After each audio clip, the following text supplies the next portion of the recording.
And welcome to SVG-TV News for Thursday, March 15, 2018. I am Jennifer Richardson with the details. The preservation of heritage was a recurring focus at the annual wreath-laying ceremony, which took place yesterday, Wednesday, March 14th, at the obelisk here at Dorchester Hill. Under the theme, Appreciating Our Identity, Preserving Our Heritage with Pride, SVG-TV's Sharon Garwe tells us more in this report. The rhythms of the drums and traditional dance moves resonated from the obelisk in honor of the Right Excellent Joseph Chatouillet, national hero. A broad spectrum of persons were on hand to pay homage, and the citation was read by Miss SVG Jamel Roberts, and this was followed by a 21-gun salute. Health Minister Luke Brown, who was standing in for Tourism Minister Cecil Mackey, commended the ULP administration for enacting the order to ensure that Joseph Chatouillet was recognized. He also pointed out the reparations efforts which this country is leading. This ceremony is taking place at the time of a growing debate on reparations for native slavery and genocide. It is altogether fit and proper that we should address our minds to this subject here. We know the history. We praise our ancestors for fighting tooth and nail against the attempts by foreigners to subjugate or suppress them and keep them in a lowly and desolate condition.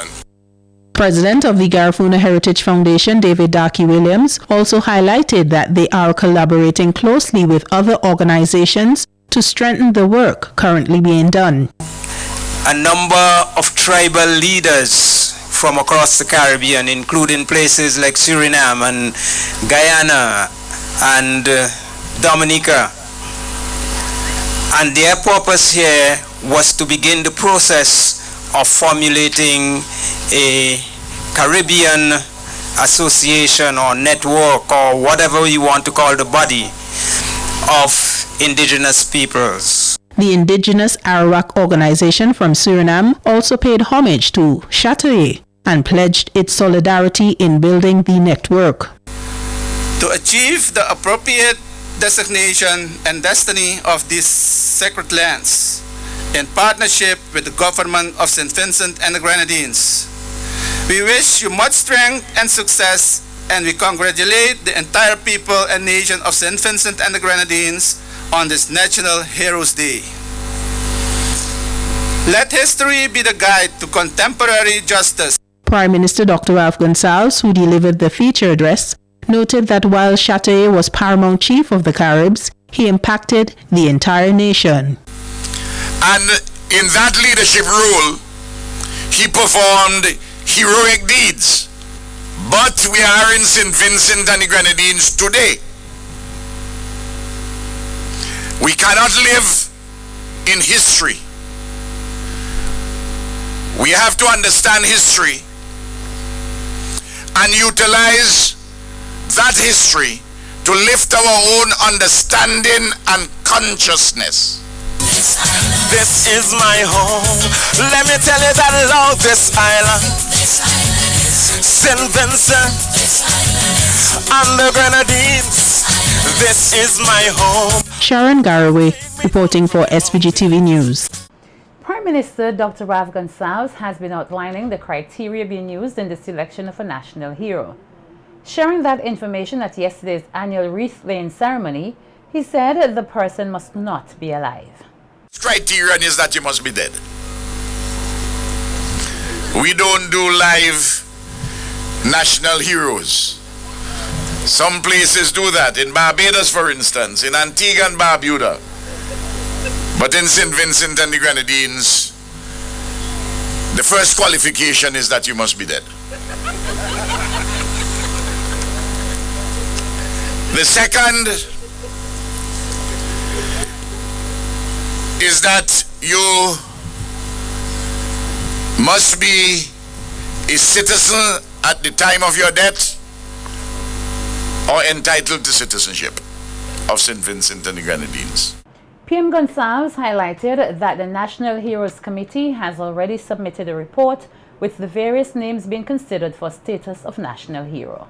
The Honorable René Batiste has now submitted all the documentation to the Office of the Prime Minister in relation to the deliberations of the National Heroes Advisory Committee which he headed, and I expect in the not too distant future the Cabinet will deliberate and act upon, and if further consultations are required, may so advise. But if they are satisfied, recommendations, advice would be granted, would be given to His Excellency, the Governor General, who is the Chancellor of the Order, who is the person who is responsible for making the designations. And Opposition Member of Parliament for West Kingstown, Daniel Cummings, expressed concern with some of the individuals being put forward for the status of national hero. Cummings is of the view that some have exploited the country and have not given selflessly to national development. They saw injustice and they laid their lives down to make sure that what they believed in had a chance to flourish.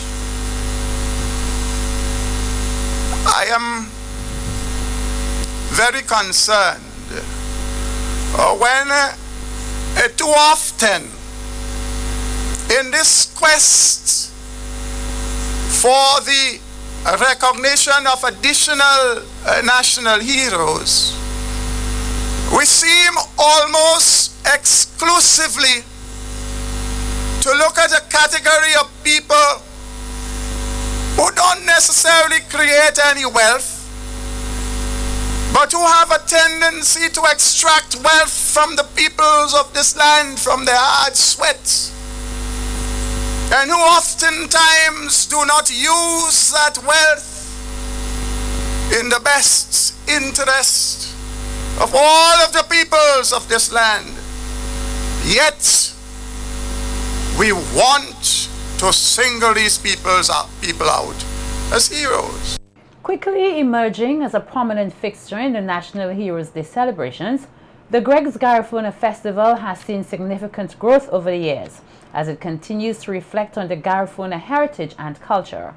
At the annual showcase held yesterday, Wednesday, March 14th, the Greg's Garifuna Council for yet another year enticed patrons with displays of several aspects of the traditions and habits of our ancestors.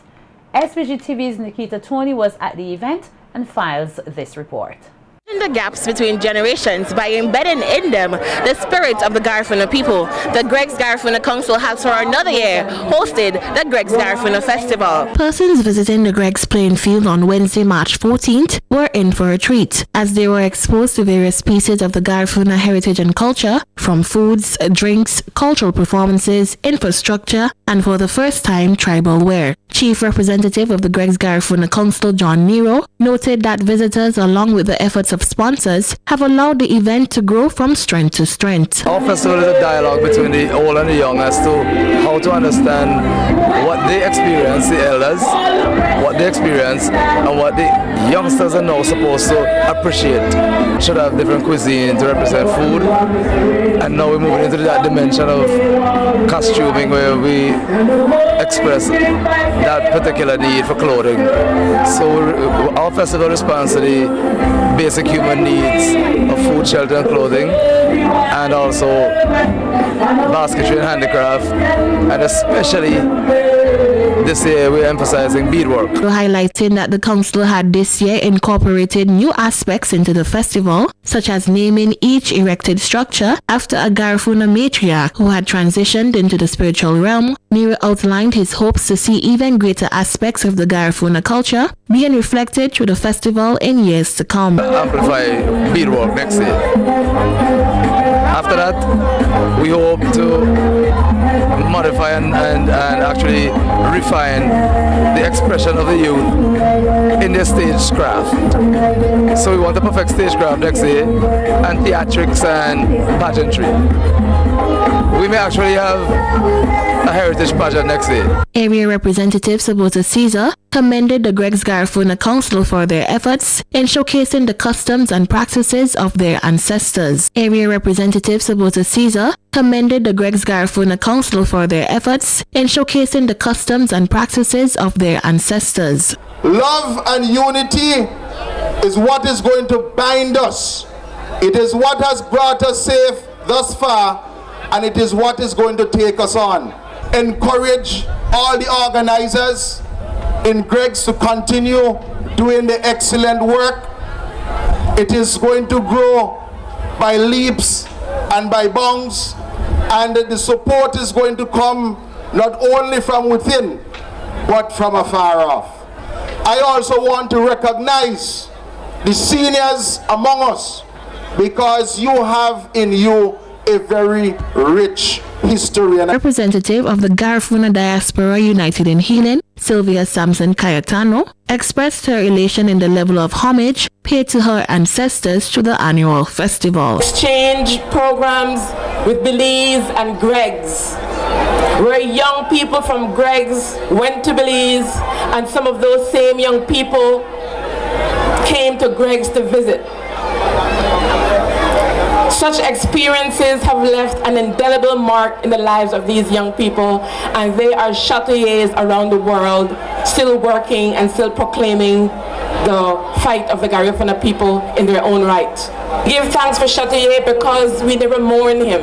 Chatelier is a man that ought to be always celebrated. As Mahatma Gandhi said, they may torture your body, they may kill your soul, but they cannot take away our ideas. The Greg's Garifuna Council also took the opportunity to honor two villagers, namely Veronica Jackson and Linus Morris, with Lifetime Achievement Awards for their contribution to community development. In her acceptance speech, Veronica Jackson emphasized the importance of a good education. You have to be educated and can do many differences, and you all could do. But you see, time and tide make changes. Girls and boys get up and look forward, don't look back. The Greg's Garifuna Council aims to make the Greg's Garifuna Festival a staple in this country's heritage tourism sector. Nikita Tony reporting for SVG-TV News.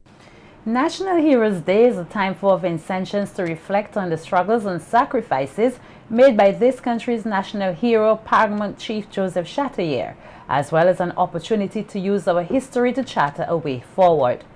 That's according to Member of Parliament for North Windward, Montgomery Daniel, as he gave remarks at a ceremony held in the community of Fancy on Wednesday in commemoration of National Heroes Day. Minister Daniel told the gathering he is looking forward to more persons becoming national heroes due to their sacrifices. The government MP further encouraged Vincentians to look at Chatelier's life not to be stuck in the past, but to charter a future for the nation. I believe in the not too distant future that there will be national heroes or other national heroes added to the list of national heroes. And so we look forward to all of those individuals who would have made great contribution over the years and to be recognized as national hero.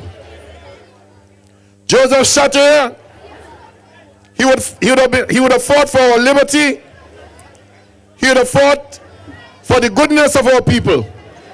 And so today we recognize Joseph Chatelier for what he would have done, and to ensure that we do not live in the past within our history, but we understand what would have happened then, where we are now, and the work that we can do to improve our own destiny as we move forward from here. Daniel took the opportunity to thank all stakeholders who continue to work in order to keep cultural activities in the community of Fancy alive. Important, this very historic, this very important occasion of March 14th, National Heroes Day here in Fancy. I want to say to you that they have been doing this for the last 14 years, and really we need to give them some recognition. I also want to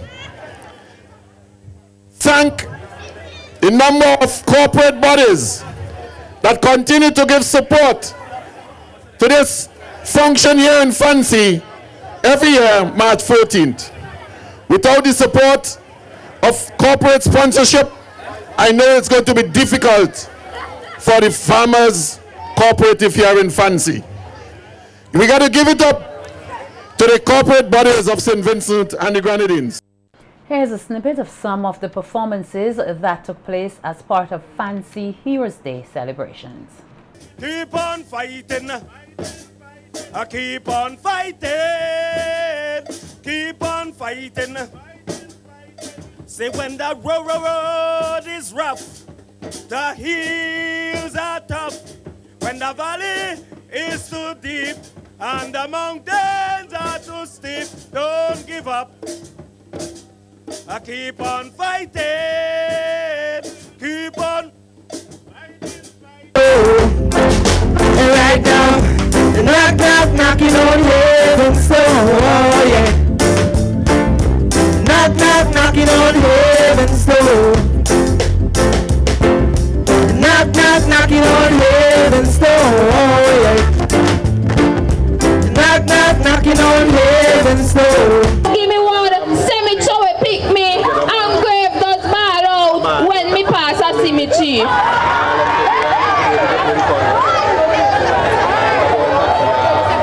Anton, you hear them? You hear how they're bright? But you go on you Susie, I'm going to short your light. These are exciting times for SVG as a tourism destination. That's according to Chief Executive Officer of the SVG Tourism Authority, CEO Glenn Beach, as he spoke with SVG-TV News in relation to the inaugural direct flight from JFK International in New York to the Argyle International Airport via Caribbean Airlines.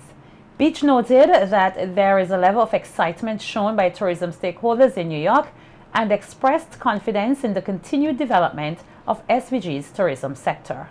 This is in a unique position right now. I think where we're heading, growth is going to be fast and furious, so somewhat to speak in terms of it has changed a lot in terms of has changed St. Vincent and Grenadines a lot in terms of how people look at the destination. And since we opened the AIA just over a year ago, there's been a lot more interest in moving St. Vincent and the Grenadines forward in terms of investment and everything else. So this is an exciting time for St. Vincent and the Grenadines. I only see us moving up and up further. So I'm very happy about that, and I'm speaking to people even at the launch in New York and so on, the stakeholders and industry people within that city are very excited. And even if you Google or search for St. Vincent and the Grenadines, you'll see quite a few articles about St. Vincent and the Grenadines and direct flights changing the way people are going to look at it and the way industry people are going to do business concerning St. Vincent and the Grenadines. We're definitely on the right track, and sort of like AIA, we're definitely going to higher heights in terms of it. Beach said the authority will continue to do its part in taking the tourism sector forward, adding that he looks forward to securing more flights to SVG. But a lot of excitement going towards it. It's the inaugural flight coming out of New York and out of the United States, which is one of our biggest markets. So as tourism continues to grow, it's a big game changer in terms of how we do business out of the United States.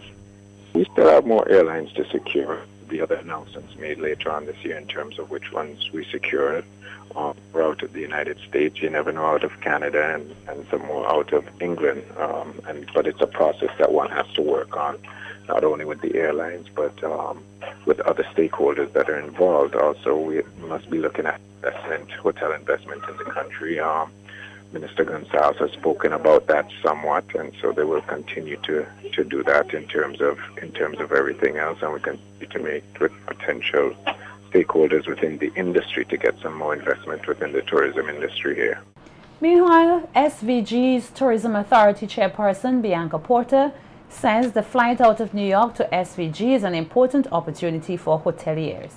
Porter also took the opportunity to praise the staff of Caribbean Airlines for their high level of professionalism shown during the flight. Authority. I traveled to New York to be part of the launch, the Caribbean Airlines launch, which took place on Monday, 12th March.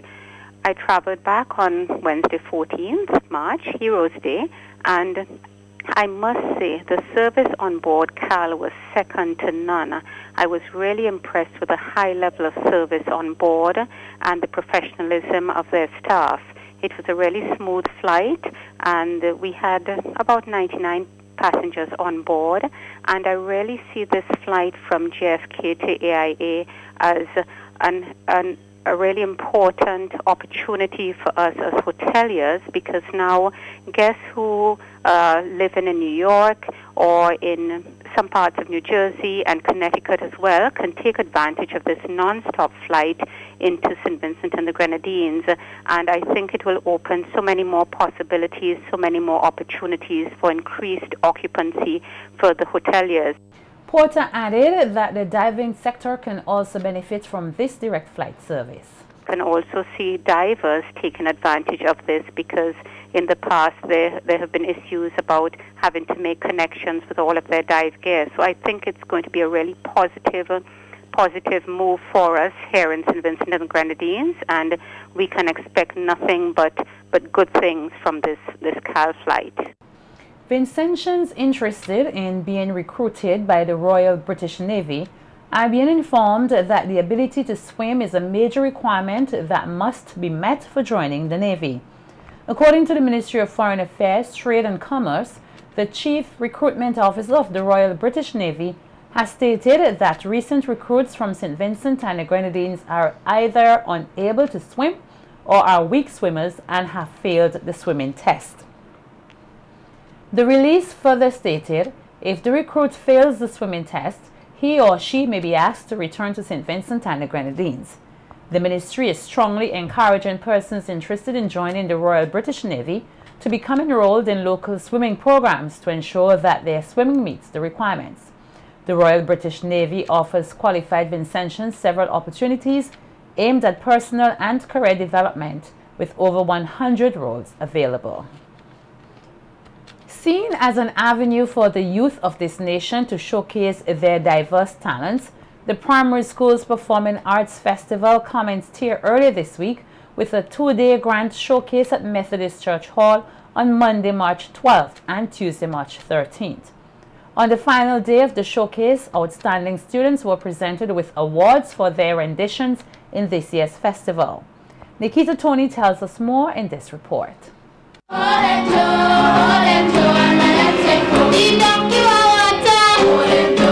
For a period of over 5 weeks, primary level students across St. Vincent and the Grenadines were given the opportunity to showcase their individual talents as the Ministry of Culture, in collaboration with the Ministry of Education and the Eastern Caribbean Group of Companies, ECGC-JUICY, hosted the 2018 Primary Schools Performing Arts Festival, PRISPAF. Coordinator of PRISPAF, Martin Quashi, said all 56 participating schools were able to render outstanding performances and commended all students for their efforts during this year's festival. Yeah, some teachers make it their business to prepare the students for PRISPAF, and that is so wonderful. It is telling us that you love your children and you love exposing them. All the students yesterday and today, they perform well. Let's give it up for them. These little ones, right up to the grade 6. Wonderful people in St. Vincent and the Grenadines. Representative of the Ministry of Education, Joycelyn Blake Brown, applauded the high standard of performances displayed during PRISPAF 2018. We have seen their confidence, their creativity. They captivated the audience, some more so than others. So it means, therefore, that there is always room for improvement. We are thankful, we are extremely grateful for sponsorship from ECGC, and hope next year primary school performing arts will be bigger and better. Noting that the ECGC has sponsored the festival for 3 years now, ECGC representative Rachel Haslam stressed the need for there to be a balance between academics and the arts. The festival seeks to showcase the talents of the primary school children, and it is, I firmly believe that it is these childhood events that create the wonderful memories that we grow up to have, to achieve academically, but they can achieve in other ways. And there are some wonderfully talented musicians and dancers in this island and in the world over, and there's certainly a living to be made that way as well. The results in this year's Primary Schools Performing Arts Festival are as follows. Most Disciplined School, Beckwith Anglican Primary. Best Prepared School, Pamela's Primary. Best Program, Turama Government. Best Instrumental Group, Petersville Primary.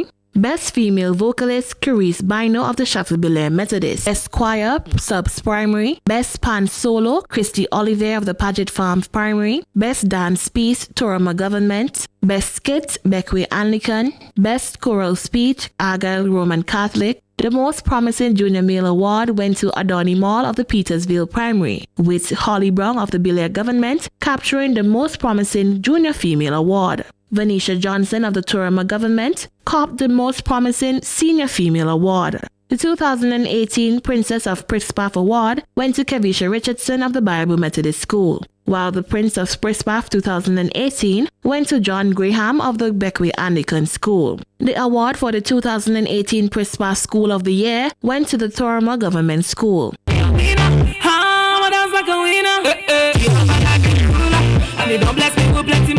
Nikita Tony reporting for SVG-TV News.